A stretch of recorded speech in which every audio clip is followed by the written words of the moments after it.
these microphones don't sing. You don't actually hear them. Okay. So, but they are on. Okay. Well, good morning, everyone. It seems like we've had a lot of these recently. Welcome to Fresno State for another exciting day. My name is Frank Kucher. I serve as our Senior Associate Athletics Director for External Relations. Today, of course, we are here to introduce our new head football coach, Matt Entz. In terms of today's program, our order of speakers will be our University President, Dr. Saul Jimenez Sandoval, followed by Director of Athletics, Garrett Classy, and then, of course, Coach Entz. Following Coach's remarks, we'll open it up to the media for questions. Savannah will assist in that process. I ask that you wait until you're handed the microphone from Savannah, identify your name and what media outlet you're with before asking your question. After our question in our open forum, there will be an opportunity for one-on-ones with all three gentlemen. Lauren Nickerson will manage the president. Savannah and I will manage Garrett and Coach Entz. We just ask you to work through us on that. Without further ado, I will turn it over to our president, Dr. Saul Jimenez Sandoval. Great, thank you. Thanks, everyone. How you doing? Great to see you this morning. We are inaugurating a new chapter for Fresno State football and our entire valley today. I want to extend my gratitude to our athletic director, Garrett Classy, and to the hiring committee for their diligence in identifying the right leader for our football program. I also want to take this opportunity to thank interim head coach Tim Skipper for his passion and dedication to our football program over the past year and throughout his life. I want to thank our passionate Red Wave. You are the heartbeat of Bulldog football. Today's announcement reflects our shared commitment to excellence and to our loyal fans as well. Today, Fresno State is proud to welcome Coach Matt Entz as the head coach of Fresno State football. Give it a hand, please.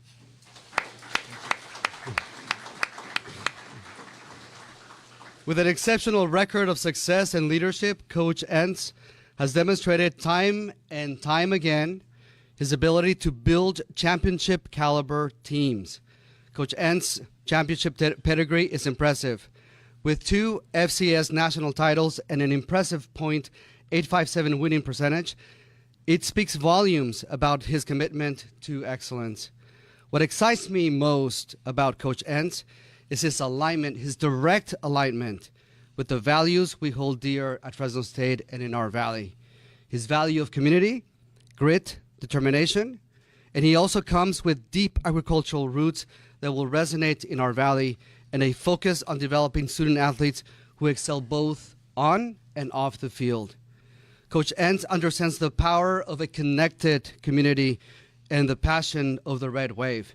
He's ready to lead our Bulldogs with a detailed and exciting vision, both short-term and long-term as well. Fresno State football is more than just a game for me and for all of you. It's a source of pride, a rallying point. It's the iconic ambassador that showcases the entire valley to the rest of the world. This is a moment for me and for all of you, for all of us, to celebrate our future of excellence with Coach Entz. We are all confident that our coach will inspire our players, energize our fans, and continue the proud tradition of Bulldog excellence. Please join me in welcoming Coach Entz and his family, Brenda is here, his wife, to the Bulldog family.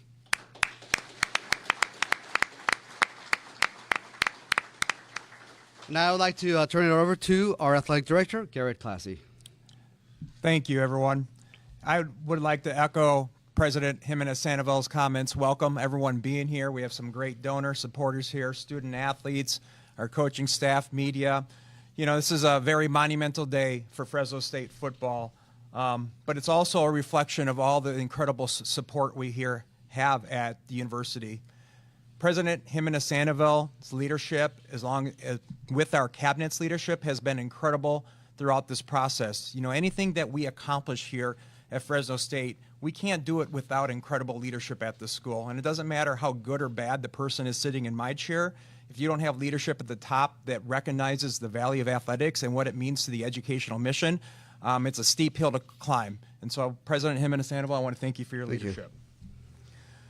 Also, I'd like to thank a few people that I leaned on heavily throughout this process. Obviously, the search committee was instrumental, but also the time that Coach Hill, Coach Tedford, and Coach DeBoer had a lot of conversations with as we went through this process. Obviously, I value them deeply, their experiences here. Obviously, they understand what the Bulldog family is all about and what it takes to be an incredible Bulldog. Also, I'd be remiss if I didn't talk about the great job that Tim Skipper did this year, right? I mean, this guy is a Bulldog through and through. He faced some adversity, went through a difficult process, and he held this team together this year, and he'll always be a Bulldog. As we went through this process, one of the things that was clear, this was a very, very coveted job. Everyone wanted to come to Fresno State. In fact, throughout this year, I was evaluating coaches along with our current coach throughout the year. And out of our top 10, candidates that we were looking at closely, 8 of them proactively reached out to us. And that's pretty incredible. You think about it. The Fresno State brand is incredible throughout the country. It's incredible throughout the nation. It's incredible throughout globally, right? And so I think that speaks volumes of the people that came before Coach Matt Entz, right? I mean, the people that have been here have really built the foundation of this place. The other part was, as we went through the process, you had to set key criteria on what we were looking for as our next head coach. We wanted to hire a proven winner, a strong leader, shared values with the Valley and the history of Fresno State, and a top recruiter, an exceptional teacher, and someone who can navigate the evolving landscape of college football, including transfer portal, NIL, and revenue sharing. While we emphasized having ties to Fresno State were desirable, the central focus was finding someone who embodies our work ethic, values, and community spirit. Much like I've told many of you in this room, I may not be Bulldog born, but I'm Bulldog bred with how I grew up and how much we love this Valley. So we're going to work hard every day to find someone that actually exhibits those exact same values that we have here every single day. And as we went through the search, as names kept popping up, as people kept on calling, as we went through it, one name consistently came back to us throughout the search. It was obviously Coach Matt Entz. And I have to tell you, when we were talking, when I was talking to Coach Entz, I felt like there was a lot of Bulldog in him. You know, our first conversation, he had talked about, this is a sleeping giant. And I immediately thought about Coach Jim Sweeney. And then I asked him about his philosophy on developing offensive linemen. And I almost feel like he talked to Coach Hill before the interview, because it was like he had the answers to the test. It's exactly what Coach Hill and I had talked about throughout the season. And then we talked about his offensive philosophy and his ability to disguise schemes and score a lot of points and spread the ball out. That was exactly, I was thinking about Coach Tedford. So if you exhibit half the traits of those 3 men put into this program, we're going to be pretty darn successful here in the next era of Bulldog football. Lastly, I'd like to just welcome Matt's family here. Brenda, thank you for coming. It's been incredible to meet you. I know you're going to be engaged in this community. We're here to welcome you here with open arms, and I know you're going to love all the people in this room, much like I have in my short 4 months here, have grown to love everyone in this valley. So with that being said, our football program is in great hands. The future is bright for Fresno State football. And I'd like to sit here and welcome the 23rd head coach of Fresno State football, Matt Entz.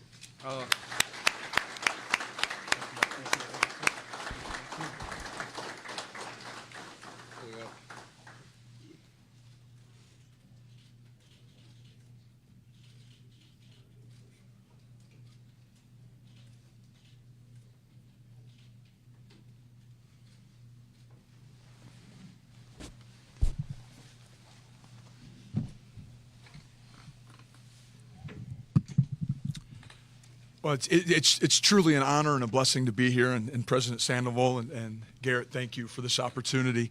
It's not one that I take lightly, and I am super excited to get my feet on the ground and become part of Bulldog football and this great university. I told a story to the team when I met with them earlier today. My first recollection of really paying attention to Fresno football was probably in the late 90s. Early 2000s, Pat Hill was the head football coach, and there was a gentleman by the name of Dennis Wagner who was the offensive line coach. I GA'd for Dennis Wagner. And so I immediately became a fan of this program and what it looked like.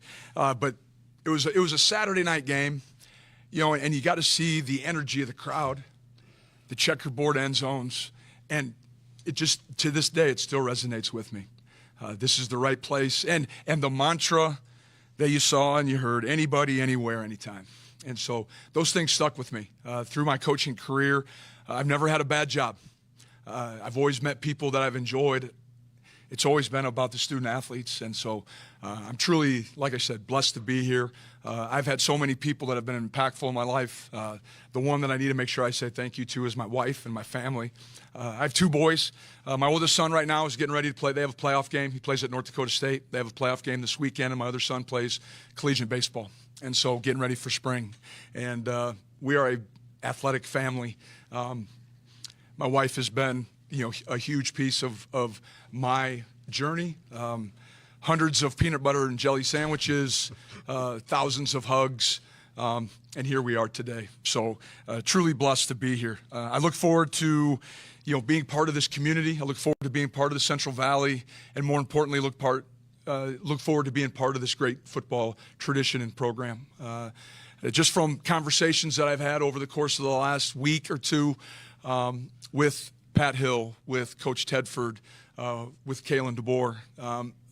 I had a good friend of mine who was an assistant here back in the late 2018 or 2018 season by the name of Jamar Kane, who's now the defensive line coach for the Denver Broncos. And the one thing they all consistently say is you're going to love it there.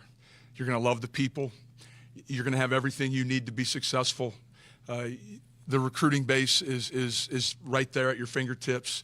You just got to go find them and develop them. The people are going to show up. Saturdays in the stadium are second to none. When you look at the attendance marks and you're seeing 40,000 people there to see the Bulldogs, that tells me that we're doing things right, and we just need to continue to do them the right way and see if we can push the envelope. It's an exciting time in college football. The landscape has changed dramatically over the last 4 or 5 years. We're wrapping up a very storied tradition and history in the Mountain West Conference and getting ready to jump into the Pac-12.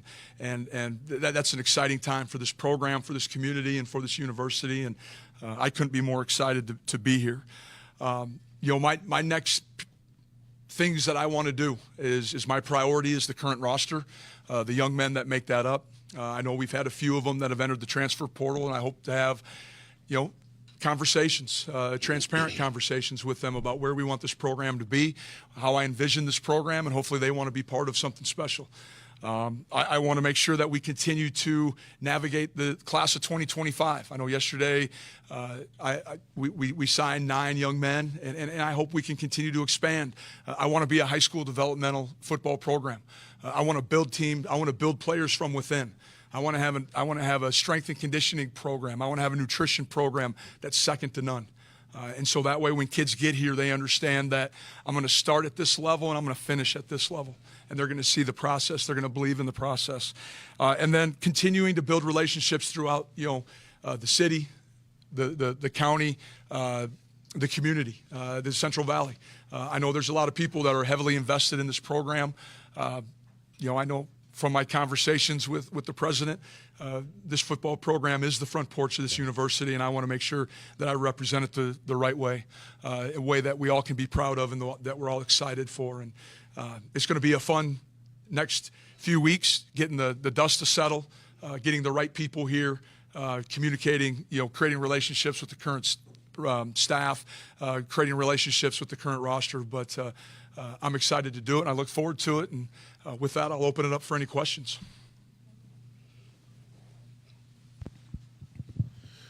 Coach Entz, Phil Bonatti over here with ESPN Fresno. Congrats on the position. Thank you. Where are you drawing most from your time over at NDSU, a winning program, with your time in the FCS, national championships? Where are you drawing from that to bring into this program here? Well, I think there's a number of similarities. I think when you look at the community base, the fan base of both universities, very similar, very passionate. There's a standard at both universities, and I appreciate that. Like I said before, with the ever-changing landscape of college football, I think having a place where the standard is the standard, the young men who are material to be Bulldogs understand that. They know what's required to be successful here. And so having been a head coach in that sort of situation where when I was at North Dakota State, you were the team of the region. You were their NFL team, very similar to the Central Valley, and I think that experience will allow me to even be a better head football coach now. After getting an opportunity to sit back, spend a year in the Big Ten, get a firsthand knowledge of revenue share, NIL, some of the things that we're going to have to be dealing with as we move forward in the ever-changing landscape of college football. For the panel here, a transitional period for this program, of course, moving into a new conference in about a year or so, talking about moving forward into this era, what was part of that discussion into Coach Entz and your hiring and the excitement of moving forward into that and being able to build on that project there? Yeah, I would say the reality is we have to elevate this program, right, in any means possible. And so we went out, we really valued head coaching experience, someone who's been through those battles before. Being a head coach has really changed from when I started in this business. It used to be a roster of 80 kids, 8 coaches, and you could really spend a lot of time individually. Now, we're looking at 115 kids in a roster, 30 support staff and assistant coaches. You really need to be a CEO. And you have to understand situational football and going through those types of things. And you have to be really, really structured. And so, even from my jump from being a number 2 to a number 1 in my chair, there's just things that you can't learn being a number 2. So having that experience, cutting your teeth somewhere was really important. And I think those attributes are going to help us prepare us for the Pac-12, where I know it's not the same Pac-12 that it used to be, but at the same time, the competition is getting a lot steeper, and we're challenging teams that have a lot larger budgets than us that we're going to compete against. So we're always going to be a school that does more with less, and Matt obviously has all those attributes to lead us to the new era of the Pac-12. Hi, Coach. Angelique Martinez, KC24. How are you? My first question for you, what were some of those initial conversations like with the players, obviously with a lot of changes going on within the program? Well, I've only had one right now, and that was with the majority of the roster, and we had that in the locker room this morning. I hope as today unfolds that there's time for me to catch 5 minutes here, 10 minutes here. I want to have an open door policy. I believe in being a transformational coach. I want to impact these young men, not just between the white lines, but set them up for success throughout life. And so I'm encouraging I know there's a number of them here right now, and I'm encouraging them again to let's get this thing going. We all know what we want it to look like. We want to hoist trophies. We want the stadium to be packed. I think we're in an exciting time right now in college football with this 12-team playoff. I mean, schools like Fresno State have access, and for us to take advantage of that, we need to make sure we have the right people, in our organization. We have great leadership here. I'm sitting next to 2 of them.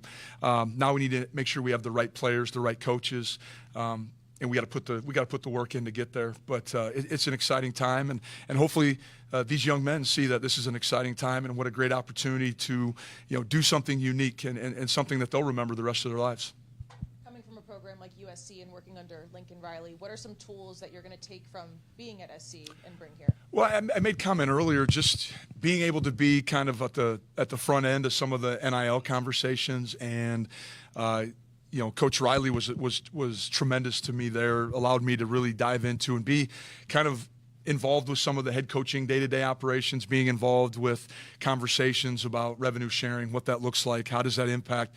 One of the unique things that's coming around the curb is the roster limitations, and how's that going to impact places? How does it impact a private school like USC compared to a public institution like Fresno State? And I think my year there was outstanding. It was great to get back on the grass and be hands-on and coaching and working with young men. But the one thing I realized is I quickly missed being a head football coach and having the ability to influence an entire football team. Morning, Coach. Gabe Camarillo, Fox 26. You mentioned that your recollection of Fresno State goes back to the 90s, so you know about the pride and tradition of Fresno State football. The last 2 head coaches knew of the alumni base. They used the alumni base of donors and coaches. How high of a priority is that for you to lean on the alumni and the tradition here in the Valley? Well, it's going to be extremely important. My wife and I will be at a lot of activities and trying to shake hands and introduce ourselves and get to know people and get to know the right people that want to see not just football, but this athletic department continue and this university continue to elevate.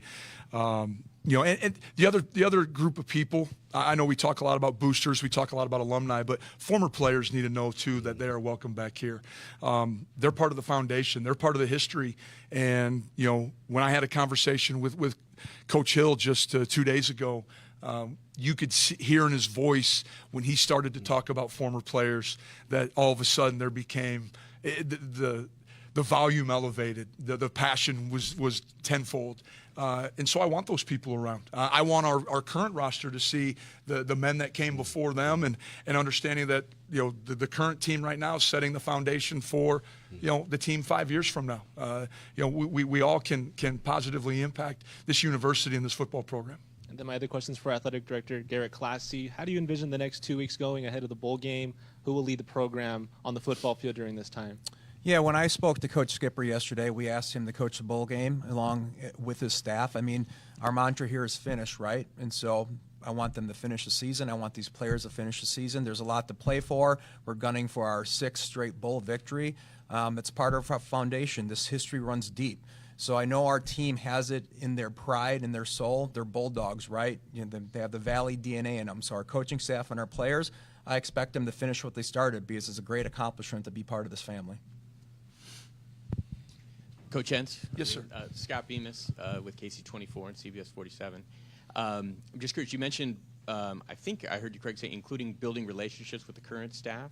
Mm-hmm. Is there a chance that some of the current staff could stay on? I'm gonna have an individual meeting with all of them at some point over here the next 48 hours. So there's always potential. This is a unique situation for them, and again, I appreciate what Coach Skipper's done, and I really appreciate what the players have gone through. As of this morning, they've had 3 different people stand in front of them and talk about vision and talk about their plan for the program. And so I can only imagine. I have empathy for them, but I want to make sure that we can work together to get this thing going in the right direction and continue to build upon, what is a solid season. And I wish this group of young men nothing but the best. Go win this bowl game, and let's use that as to propel us into the offseason. And is there one thing maybe about this program that you've seen kind of looking at it, like you said, you've been following it for a while, yep, that maybe fits you? Well, probably the area. I'm a farm kid from Iowa, and so I probably fit in here probably a little bit better than I do downtown Los Angeles, if I do say so. But I think the ability to communicate with people, the ability to relate with the constituents, with the people that are associated with this program will be critical. I see this as a blue-collar community. I see that's something that we're proud of. We wear that on our sleeve, very similar to, no different than I do. There's 2 ways to handle adversity: outthink and outwork. And I think I do a good job at both those, just probably like a lot of the people that live here in the Central Valley. How's it going, Coach? Congratulations on the new position. Thank you. Steven Sanchez, GV Wire. First question is, Fresno State has mostly had offensive-minded coaches throughout the years. With your defensive mindset, how do you plan on changing the program? Well, I don't know if you'll change the program, but I think just the emphasis. That's always a question that, as being a defensive or having a history of being on the defensive side, you've always dealt with. I think what I want to do, we want to create a offensive system that takes advantage of, are people going to load the box? Are they going to play too high? Are they going to play single high? And have answers, have solutions built into our program. I want to run the football. I want to be able to run the football. The way the rules have changed over the course of the last couple of years, and the clock not stopping on first downs, teams are getting the ball 1 to 2 times less per game. And if you can be that dominant line of scrimmage team and control the clock, you have a great opportunity to win games. But at the same time, we're going to have to be able to be as creative as we can be. We got to find difference makers on the perimeter, guys that can go up, have huge catch radius, guys that can stretch the field vertically as well. And part of my philosophy has always been, having been a defensive coordinator for probably close to 20 years, is I'm going to challenge our offensive staff to do all the things that I hated to defend. Because somewhere out there, someone is up late at night, early in the morning, sleepless because they got to figure out how to defend all these other situations or other unique formation, trade shift motions that Fresno State's, showing them on film. And so directed to you, you've seen the elite level of college football, having been at USC. What would it take for Fresno State to get to that level, not only on the field but off the field, with NIL opportunities and high profile? Well, we need to continue to grow in all those areas, and we need to continue to emphasize, how can we use NIL to help us in player retention, player acquisition. But at the end of the day, it still comes down to player development. We can do everything we can to get guys here, but then what are you going to do with them once they're here? It still comes down to coaching. We got to have elite coaches and the right people in place. As you look at this college football playoffs and you look at the 12 teams that are there and having been at USC, the thing that I would say the greatest difference between the top 12 and everyone else is their attention to detail. They don't beat themselves. They don't turn the ball over. They don't have intolerable penalties. The accountability, the detail that you see these teams play with, having had the opportunity this year to play a team like Penn State. James Franklin does an unbelievable job, but, there was never a flinch in that group. They were steady all game long. They've had total confidence in their preparation. And so those are the things that I want to bring to this program is, we're going to be so prepared that we can't get it wrong. We're going to put our young men in situations in the practice field so that way when they arise on a Saturday night in the fourth quarter, we don't flinch. We act like we've been to that movie before. We're prepared and we're confident in that our coaches have put us in this situation before. And so I think a lot of it has to do with preparation. And elite teams they prepare at an elite level, and so I think that's something that I can bring in practice development, in our yearly calendar that can give us that added bonus or that added advantage going into next season. That's great. And last question for you. People's programs often overlook the Central Valley when it comes to football talent. How do you plan on appealing to local recruits to build a program off local talent? Well, I think first off, I got to get out and meet the high school coaches. There's always a coach or two or a high school or a school that has had great success. And I need to get in front of those people. And when I can, per NCAA rules, I need to be in their building. It's not they don't need to come see me. I need to be the one on the ground. I need to be out and shaking hands and talking and saying, how do we become more appealing to local talent? Because I know there's plenty of kids in this region. I mean, within a 5-hour radius of Fresno, I think 80 to 90% of our team could be located here. We just need to do a great job of evaluation. Just because they're from the Central Valley doesn't necessarily mean that they're right for Fresno State. We got to find the right young men that are good enough to play for this program and are going to help us get to the next level. But I have some other ideas that can maybe open some doors and try to engage the high school coaches, our staff together again. Congratulations, Coach. Jackson Moore, 24/7 Sports. You shared your vision on offense. Can you share what your defensive brand of football looks like? Well, it's easy to sit here and say attacking. Everyone does. But we'll probably operate out of a split safety defense, quarters, cover two, with the ability to roll down. I believe in having answers. I believe in having solutions and adjustments. I've never been a coach that has wanted to defend with volume. I believe in players with clear minds play fast, and they have the answers already given to them through preparation at practice. But if we feel we can recruit to a 4-down system, I think we definitely will.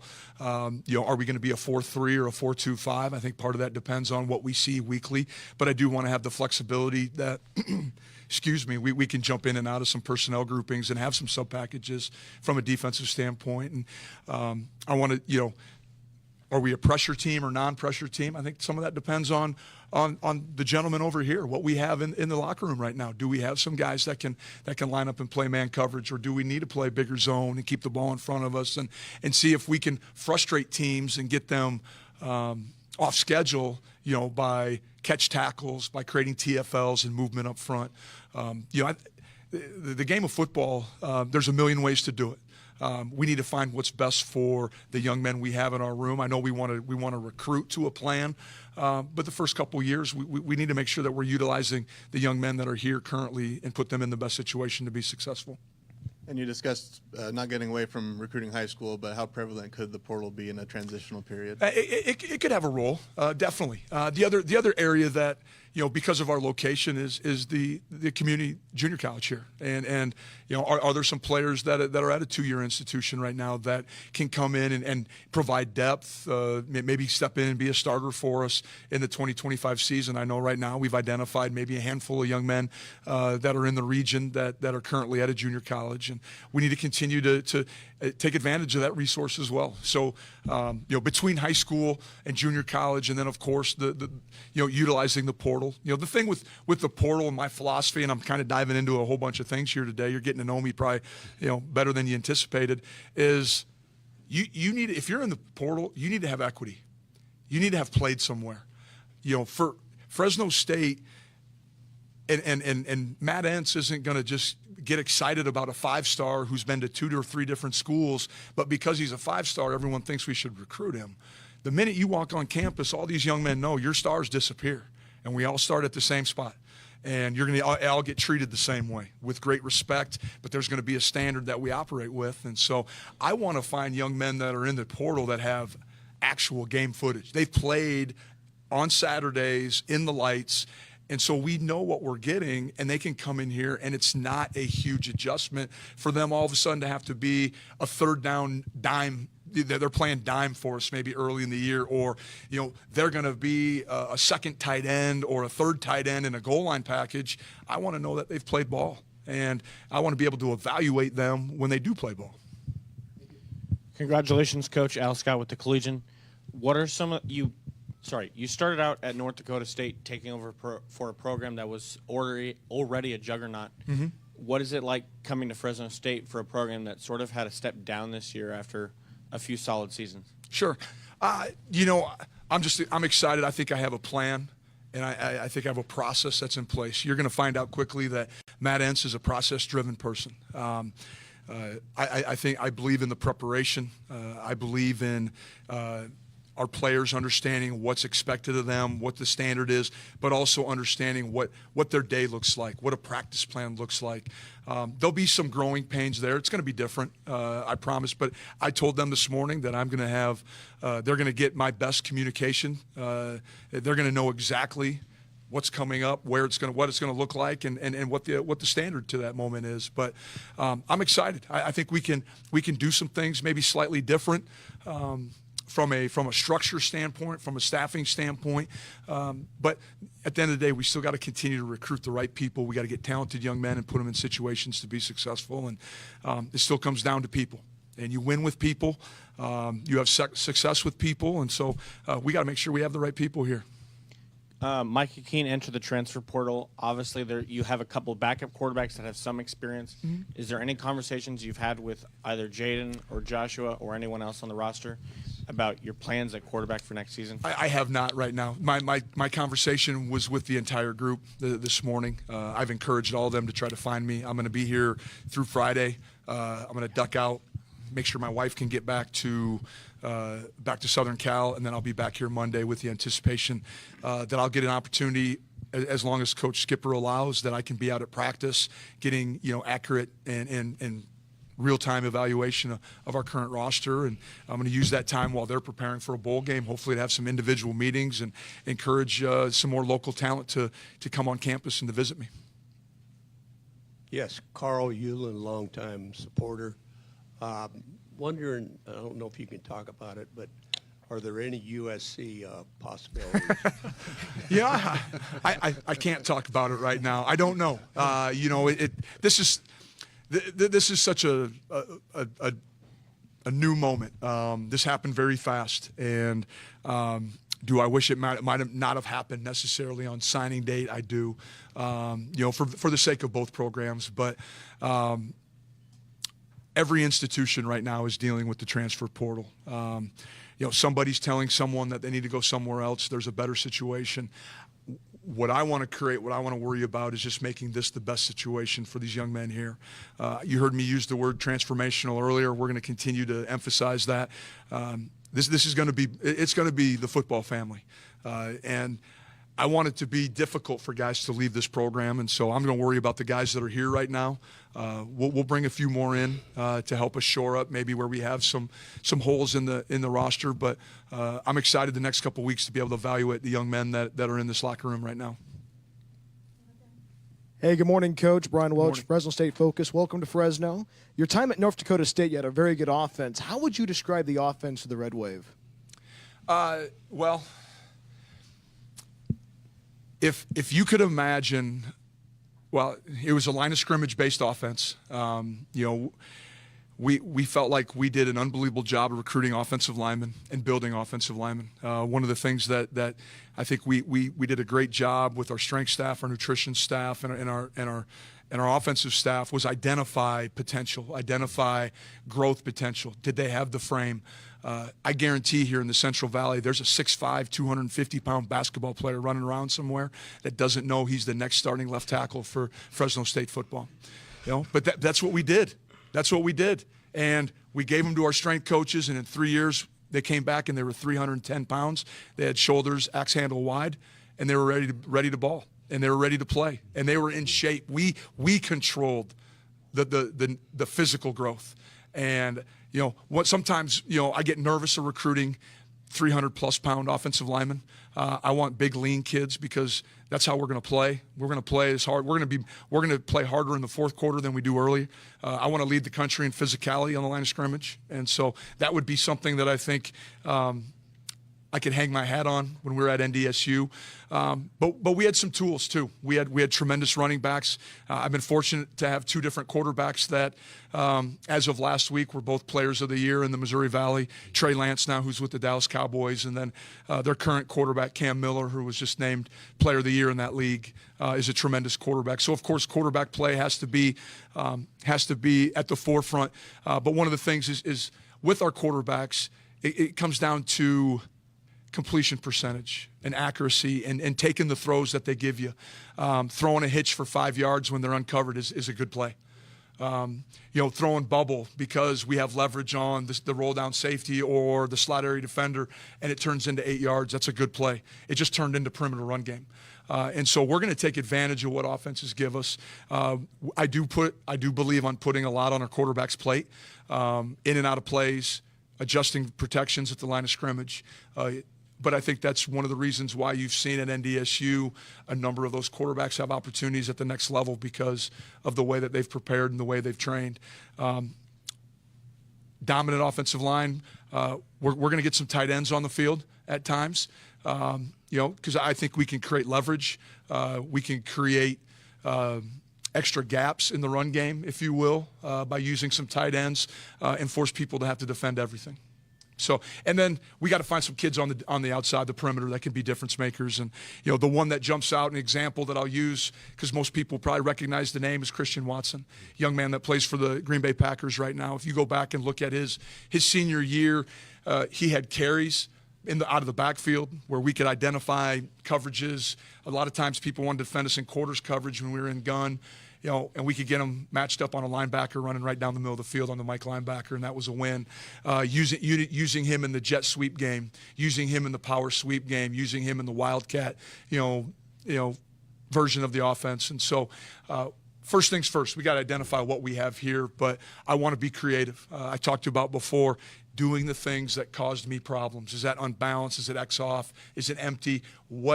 Those are the things that kept me up at night. Well, it's time we keep other people up right now having to defend Fresno State offense. Hey, Coach Entz, Stephen Hicks from ABC 30. Not to get away from the X's and O's talk, but for a lot of people learning about Matt Entz, the person, I understand this is your first year on the West Coast. Have you had tri-tip, and what's it like to be back in an agricultural region? I probably have had tri-tip before, but from what I understand, I haven't had tri-tip until I go to the doghouse. Is that correct? Yep. So that is on my to-do list. If there's time at some point today. But no, I'm excited to embrace some of the local cuisine, the local people, and to get out and to become part of the community. And I know my wife as well. We're going to embrace it and be excited to, be around and become part of, Bulldog Nation. You're going to love the doghouse, by the way, and welcome to the Valley. Coach, there's a question that hasn't been asked that I was going to wait for a one-on-one, but I think it's important for all of us in the room to hear you answer it, and I know it's going to be a genuine and relevant answer. You have a scouting report on the situation, and when you took over at North Dakota State, you were already part of the program, you were part of the family. You have a lot of players in this room, alumni in this room, boosters in this room, that Tim Skipper was a part of their family, and those players showed up at practice yesterday believing that he might get this job. So what do you want to say to them to engage them and to be present and sympathetic to the emotions that they're dealing with right now? No, a great question. I appreciate it. I kind of alluded to it earlier when I did meet with the team. I have empathy. One of the most awkward, unique situations in football. They've had 3 different people stand at the front of the room, this room in particular, and say, hey, this is the plan moving forward. And I surely could understand why they would be like, well, why you? And my point to them and my point to Bulldog Nation is I have a plan in place. I know I'm not a Bulldog and not an alum, but I do think I have Bulldog qualities. I think the things that are important to this community, the things that are important to this football program, can resonate with me. Having an ag background, coming from probably a familiar area in the state of Iowa than Fresno, California right now, but where the sweat on your brow was how you were measured as an individual. I will work tirelessly to get this program back to where it needs to be. And believe me, 6-6. Let's not act like the sky's falling. These young men have had a tremendous challenge this year with the unknown, and now they're going to win a 7th game and a bowl game. We should be giving kudos to them. I'm excited to be their head football coach, and that was kind of the message this morning. They didn't pick me, and I didn't pick them. But this is one of those opportunities in life where we're going to be able to do something that, we're going to look back at 10 years from now, 5 years from now, and we're going to be like, holy smokes, what an experience we had. That was some of the best ball, the best relationships that we could create. And think how we came to a guy from Iowa, a team from California, coming together, putting a good product on the football field. You can tell by the cracks in my voice, I'm getting excited about it. I'm ready to go. That'll conclude our open forum for today. Thank you all for being here very much. Again, the media, all 3 gentlemen are available for one-on-one. Appreciate it. Thank you. Very impressive. Yeah. Thank you. Spot on. Love the details. Yeah, tried. That's exactly what and I try not to give them a window to. No, the details were awesome. You gave them the framework and then you gave them the details. That's really good.